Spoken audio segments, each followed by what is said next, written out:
Week 3 of the NFL season has come and gone, and it was absolute cinema. Blocked kicks, last-second victories, unbelievable football all around. All that and more coming up on the Gridiron segment.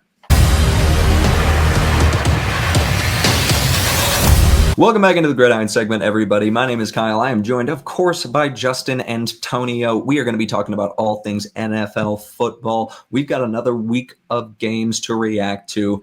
It was unbelievable. The 11 o'clock slate of games had some of the most ridiculous endings that I've seen in a while. And we've got a handful of week 4 games to preview and pick. Before we get into all of that, I've got to give a big shout out to our sponsor on this video, Vivid Seats. They are the best ticket buying platform on the market. I'm talking about guaranteed seats, ticket insurance, unbelievable prices. And if you use the link in our description, you're going to save yourself even more money. So get yourself over to Vivid Seats and go sit vividly. Jumping right into it because this was an awesome week of games. There were so many just massive probability of winning swings on so many different game charts. It was really fun to see. Probably the most dramatic one, in my opinion, was the Rams and Eagles ending. Jordan Davis was just moving, and it was beautiful to see. And after everything that had been going down throughout the day of games, I was like, this is going to end so weird. And lo and behold, blocked field goal, touchdown. Eagles win again. My God. Tonio, going right to you on this one. What were your thoughts on that insane ending? Honestly, Sunday was insane, to say the least.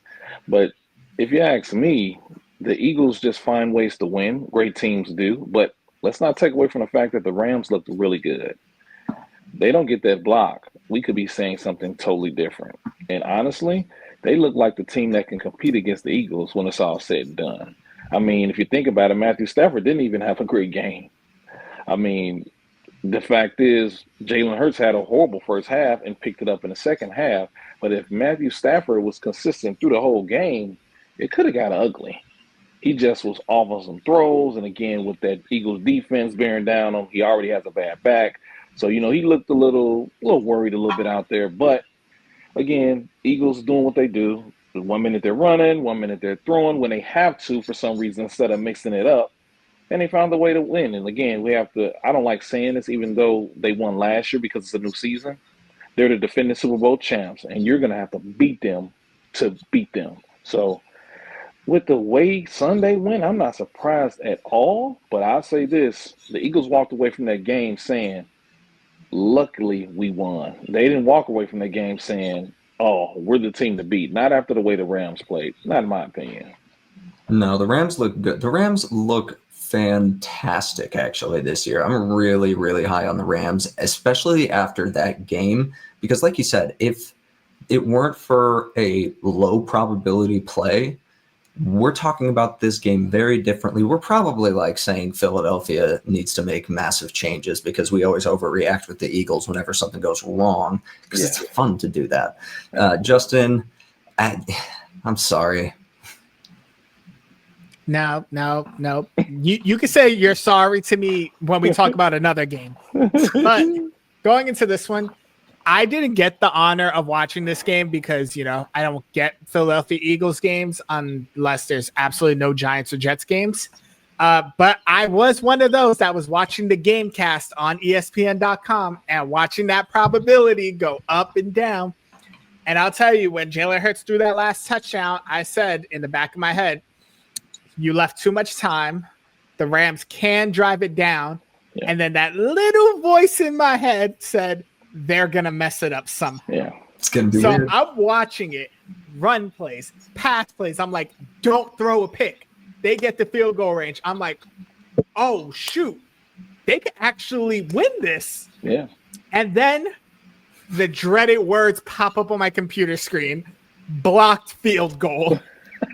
And my heart fell. At that point, I should have took it as an omen that this was not going to be a good day for Justin as a Giants fan in this division. But you know what? I have to give respect where respect is earned. Jordan Davis, big man rumble for the touchdown. And you know what? Just like they did with the freaking tush push, the Eagles have now found another play in their arsenal when they can go about it. And that's by having Jordan Davis and Jalen Carter right next to each other to block a field goal, because who's going to hold up both of them? Correct. My favorite quote from that game was Jordan Davis going, "I'm 6'6". I better be able to get my hand on the ball." I'm like, yeah, man, you're just like some people. Animals. Who was the one? I don't remember who came up with it, but there's some coach or GM or scout or somebody who was like, there's the universe rule where there's certain players where there's only one human like that in the universe. And I feel like Jordan Davis kind of fits into that category because he was still moving. And this is the thing. Bullying works a little bit. I just got to say it. Bullying works just a little bit because Jordan Davis looks like a all-world talent. Yeah. After seeing that game, I'm like, oh my gosh, it's ridiculous. Big man lost some weight, and now he can move. Yep. Still love a thick six. Still counts as a thick six, and I still love a thick six so much. Yep. I'm just going to put this out there, though, because the false starts on the tush push that aren't getting called. I feel like this is a problem, and this might be what gets the play removed. What do y'all think about it? It's not going to get removed. They've already talked about it's not going to get removed. However, and it's not going to happen this season, but watch it happen next season. Next season, it's going to be what the fuck do they call it? They call it a point of emphasis. Point of emphasis. That's when we're going to finally start seeing some calls, because there are two absolutes in the NFL when it comes to false starts. The Eagles can get away with it with the tush push, and the Chiefs, the right tackle, can get away with it as much as he wants as well. Every play. It's every single play. Tonio, what do you think? Tush push going to stay? I know for sure this season is good, but I would say this. If there is ever a time in the playoffs where it affects a game and they win and another team loses because of the tush push, I think it's gone. But I don't think if it plays a part in a playoff game, and let's say they lose or something like that, then I think it'll be like, okay, it's over with. The problem is they're winning. If the Eagles weren't winning and they were doing the tush push, nobody would say anything. But they're winning games, and it's a lot, and they're benefiting off of that. But as long as let's say if they lose in the playoffs, then we're going to be like, okay, it's just a play that they're good at, but it didn't get them another championship. If they have a deciding game based on a tush push, then it could begin to be a serious problem because they're the only one that's perfect at doing it. That's another thing. Everybody can try it, but no one's perfect. They're perfect. And the refs don't know how to judge it for some odd reason, even though there's cameras 360 around the field. So I think if it doesn't hurt anybody in the playoffs, they'll be okay. If it affects a game, it's out of here. Listen, the reason they can perfect it is because they have the personnel that you need to make that work. What's the rule that we all know about playing the line? Lowest man wins. They have some of the heaviest guys on the offensive line in that interior, but they're also short and stocky. Yeah. They're not the 6'4", 6'5", 6'6" like offensive linemen.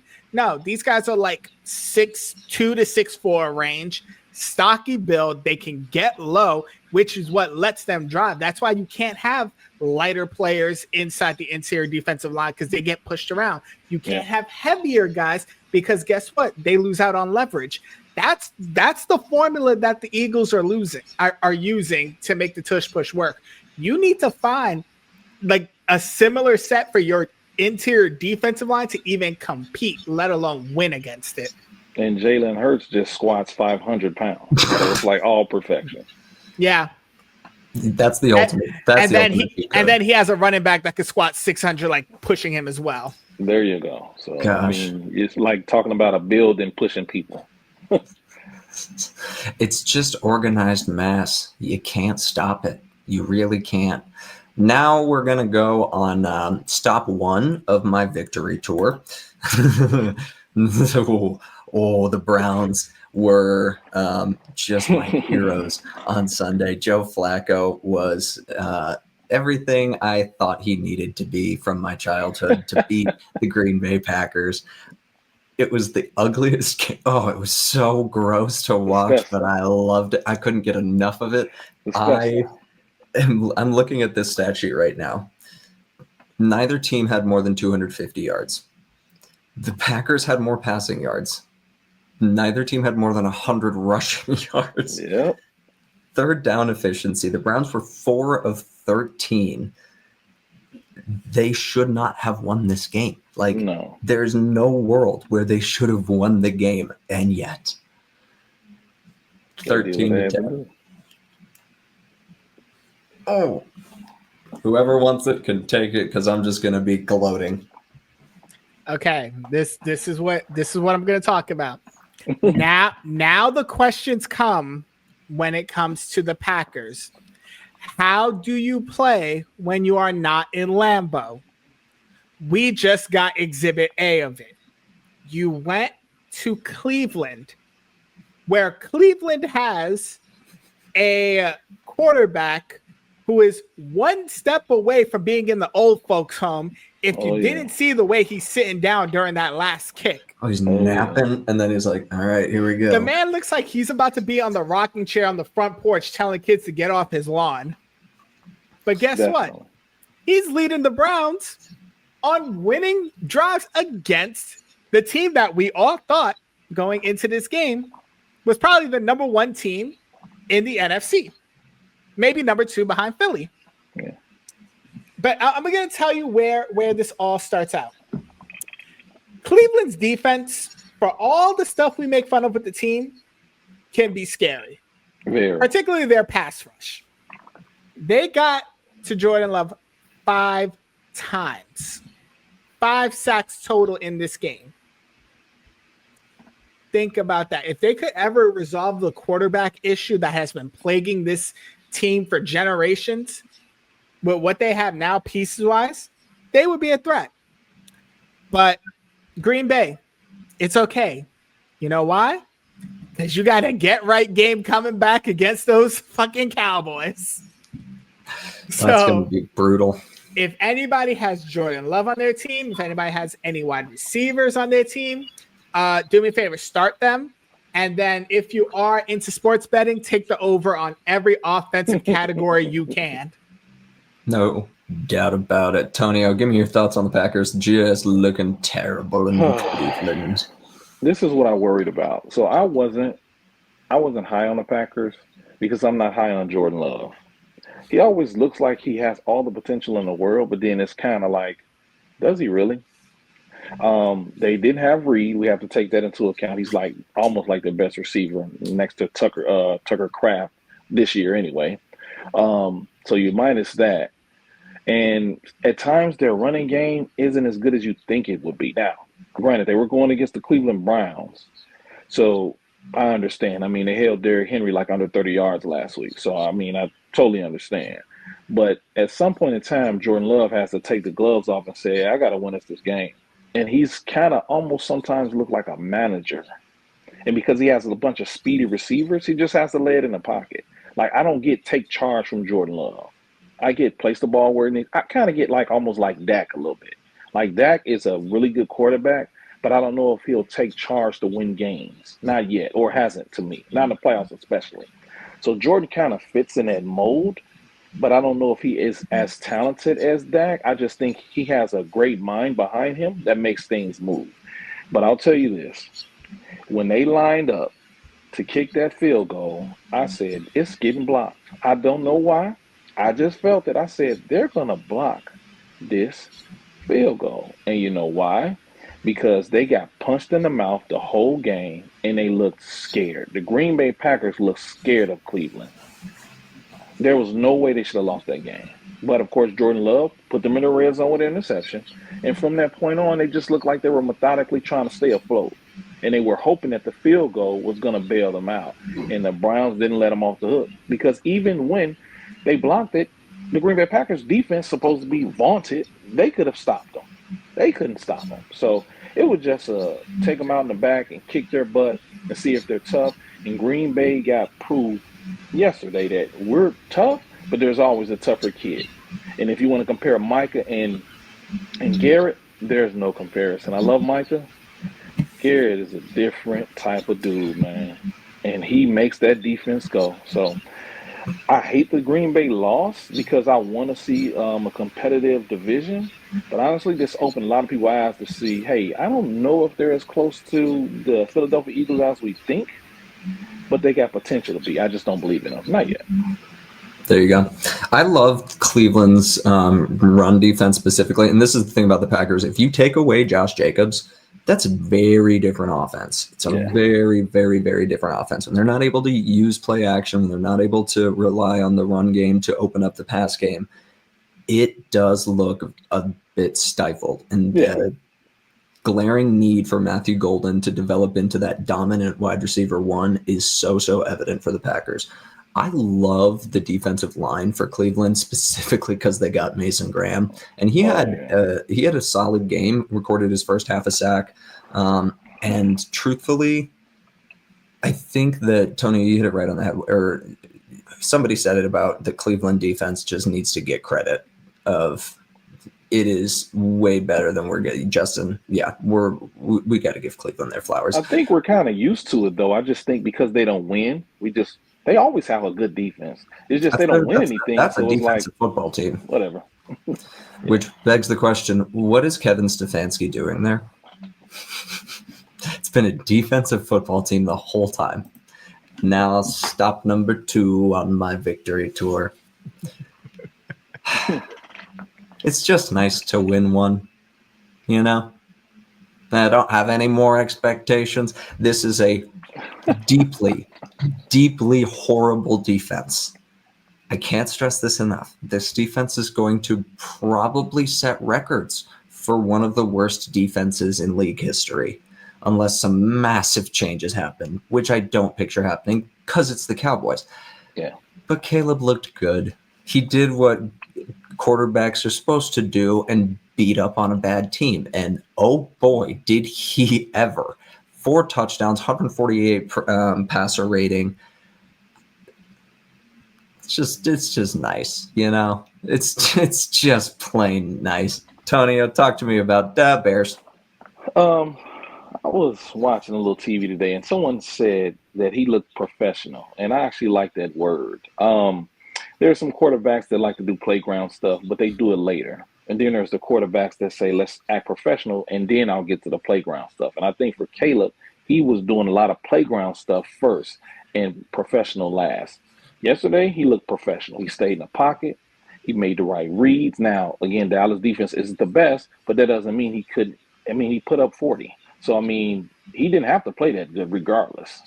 Because did anyone else put up 40 against Dallas? Because they played pretty good against the Eagles. So I think he looked special yesterday. He looked like the Caleb that they drafted. He looked like the Caleb that said, I want part of the franchise, for Christ's sake, which was crazy. I just think they need to build off this consistency. Now, what I will give credit to is their defense looked good too. Even though CeeDee Lamb went out, they still didn't have to get those interceptions. For me, it's all about performance. Just because something happened, that doesn't mean you have to play well. You still can play bad. And the Bears, and I want to emphasize, the Bears didn't have their corner one. Jalen Johnson's on the IR. Correct. So the fact that they played good, not just on offense, because we want to see it so bad, the defense looked pretty good as well. For once, Tremaine Edmonds looked good because when he was picked up, everybody was like, oh, man, Raekwon is gone and he isn't Raekwon. He looked exceptional yesterday. They looked exceptional as a team. Now, they need to build off this and understand that Dallas, like you said, they could be losing by record margins, or this could be something to catapult the Bears offense and help Caleb with being more decisive with who he's throwing the ball to, because he was decisive yesterday. Ben was cooking, and he knew it. They went for it on fourth, and they didn't have to. They could have kicked a field goal, and because they were cooking, he said, "You know what? I'm gonna give the kid." Awesome. 4th down and goal, roll out. Why not? DJ is completely wide open, just standing. Justin, give me your thoughts on Bears. Let me tell you something. I'm going to set the stage for you because when I watched that game, remember when I said I had the story time with the Eagles, and the moment I knew it was going to be a bad sign when that field goal got blocked. The second I saw Javonte Williams take that first carry, run it down the Bears' throats to just get stripped. Tyreek Stevenson said, give me that. At that point, I knew what this game was going to be. I knew this was going to be a game where it has been solidified that the Cowboys absolutely have the worst defense in the NFL going into this season. Poor team. Poor team. Here's the thing. The offense can put up points when it needs to. When everybody's healthy. Sorry. Yeah. But the defense is going to lose them games. Take it from a team that has a good on-paper defense, but the offense cannot score for nothing. A backwards issue. But when I saw the flea flicker, that honestly could have been a disaster with the way that ball just went up in the air back to Caleb. That was terrible. DeAndre Swift is a problem. Keep going. Seeing that flea flicker to Luther Burden, seeing the deep shots to Roma Dunze, that is the offense we've pictured the Chicago Bears being. That is the offense that we wanted to see. It just so happens that it happens to be against the defense that gives up all of those. I'm sorry. Where the hell is Trayvon Diggs? I'm sorry. A couple years ago, wasn't everybody glazing this man as a top cornerback? And then he got, let me check the tape. No, he got annihilated and cooked by Roma Dunze. And before that, the week before that, he got slaughtered by Malik Neighbors. Yeah. Which, yes, we didn't put up 40, but we did put up 37 on them. Yeah. So this team is horrible. This shows who was really carrying Dallas's defense, even though we all knew who it was. It was the Micah Parsons show. Yeah. You had that one good year with Deron Bland, then you had that one good year with Trayvon Diggs. But year over year, it was Micah carrying this defense. Yeah. I'm sorry, Jerry. You were about to sit through another, 14 weeks we got left in the season? 13, 14 weeks? 14. Of misery. Well, he's the new Al Davis. He's going to make his team bad until he croaks, unfortunately. Sorry. But he's going to hold the team hostage, make all the stupid decisions because he's older in his age and he feels like what he says is right. And Jerry is worse than Al Davis because he loves to be in the camera. So, unfortunately, as long as he has the reins, they're going to be in trouble. And it's sad because if he wasn't in front of the camera and he wasn't taking charge, I believe they would still have Micah. So, the Cowboys. If they had an actual GM. Yeah. Instead of whatever the hell is going on. That's all I'm going to talk about. I'm not going to gloat too much. I'm just going to enjoy this because looking forward, we've got a winnable game against the Raiders, and then we're back to really hard games again. So I'm going to enjoy this one. There's not going to be a lot of wins for the Bears this season still because we're in an insane division. Yeah. There's 3 playoff teams, and the Bears are not a playoff team yet. If they keep this up. And Carson looks better than McCarthy, which I figured. Keep on. Carson Wentz football. I'm opening it up. Anything you want to talk about before we get to our rapid fire week 4 picks? Have at it, Justin. I am ashamed to wear this. Ashamed to wear this. You should be. You're a Bills fan. Understand something.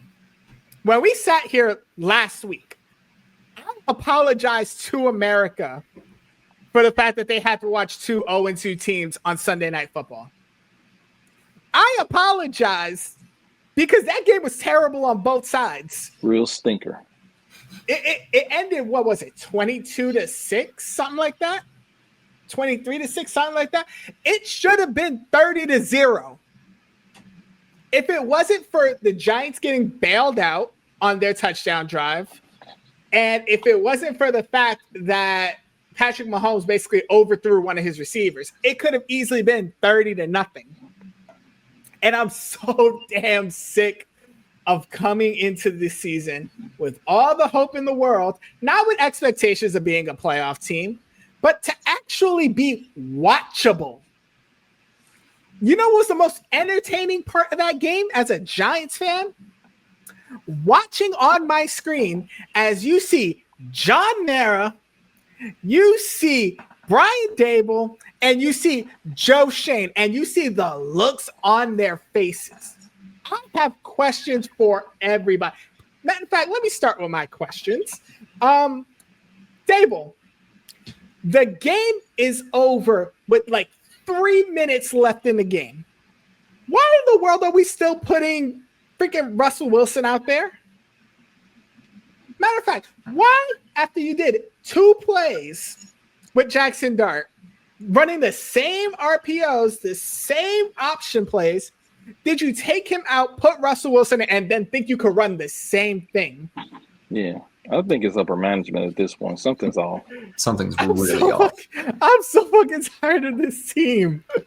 The fact that I had to go in person, the fact that I have to spend money this year to go to a game in person because my dad is flying up from Florida to come here because he's a diehard Niners fan, and I have to pay money to watch this?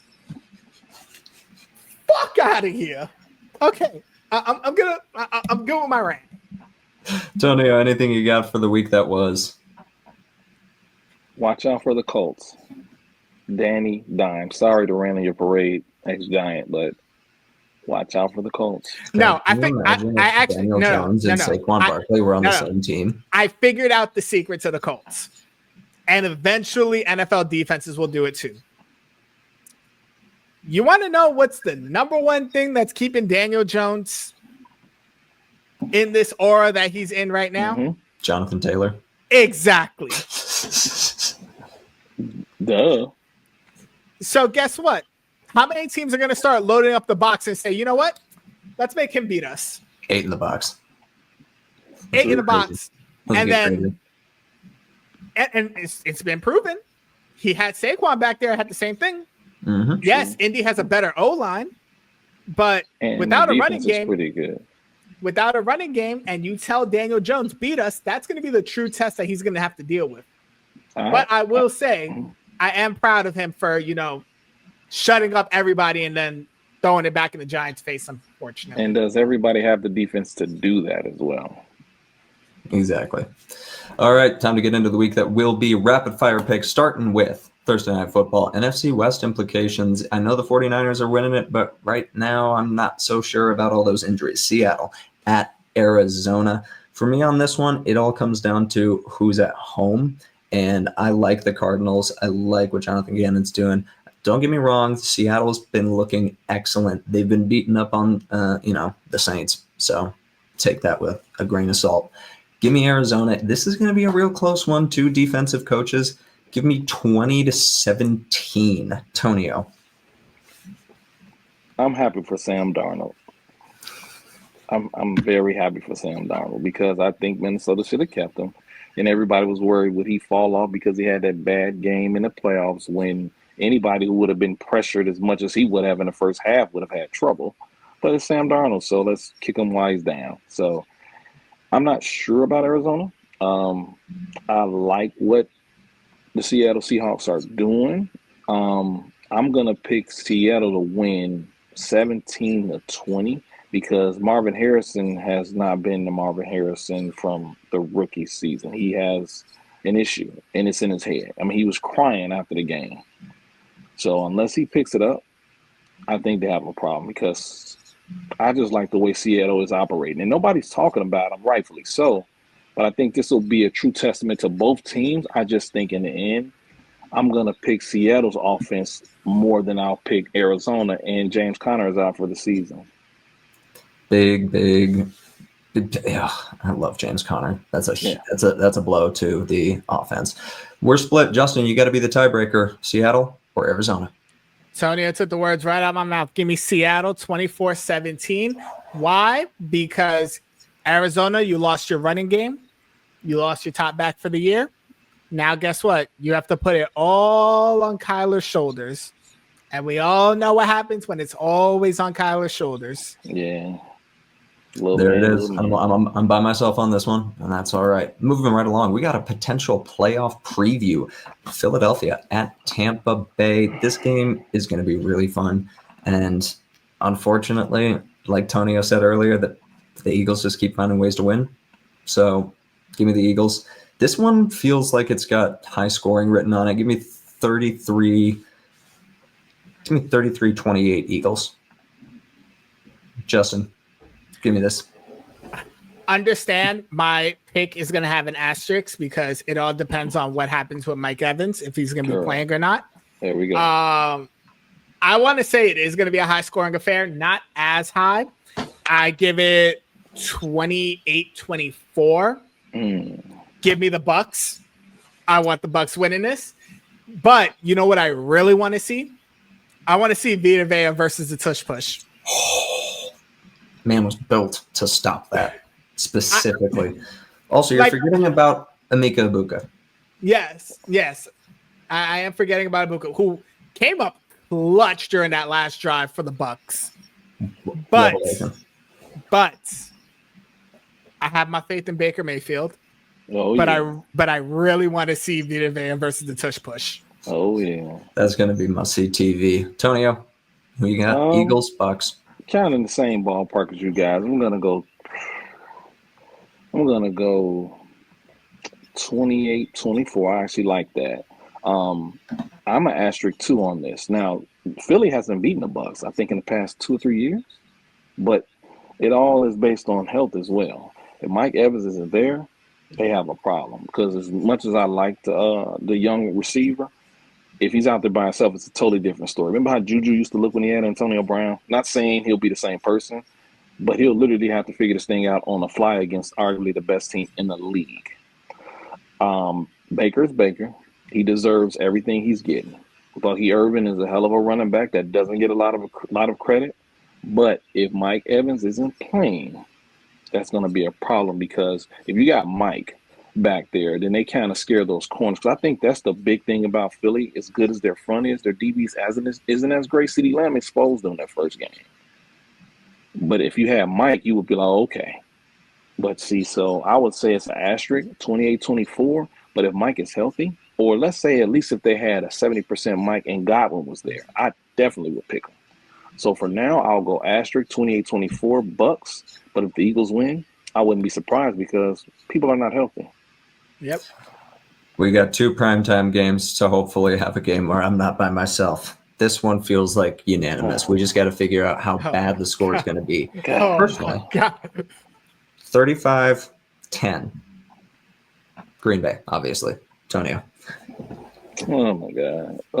Is there a blowout rule? Is there a mercy rule? Can they stop the game at half? I'll say, I like that 35. I'll say 35. I'll try to be a little different. I'll say 35-14 because Dak is good at getting garbage yards. He's always been doing that. So I think Matt LaFleur is a good enough guy where he'll probably even pull Jordan Love towards the end. And I think they'll probably score maybe one more time. But expect Micah to probably get 2 sacks. I expect him to be yelling in people's face. And I expect him to have a big press conference after and just look like mother.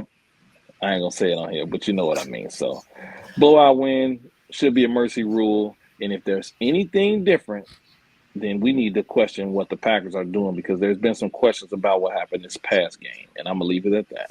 I think they're going to be hungry for revenge, and if they don't get it, you're right, there are questions. Justin, how bad is Green Bay going to beat up on Dallas? 52-22. And here's my reasons. Here's my reasons why I think they put up a 50 burger on them. Jesus Christ. 1, there's no CeeDee Lamb. So Dak is pretty limited on options. 2, we know the formula now for Dallas's defense. Just chuck it up. And 3, the only reason I got them scoring over 20, Dallas, is because they have Brandon Aubrey. It is 1 touchdown and everything else is field goals. Jeez Louise. That's nasty. That's 5 field goals. I love it.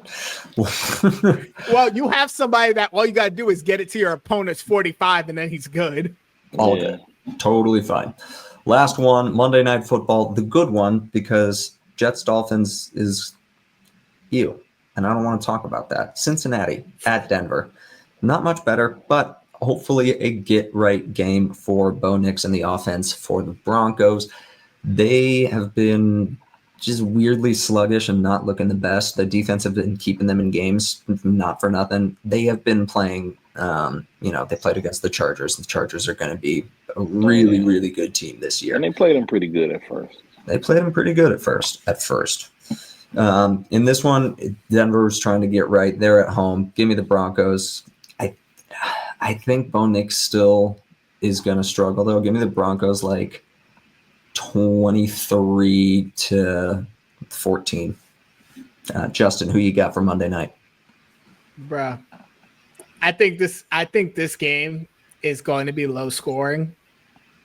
Like 16-10 low scoring.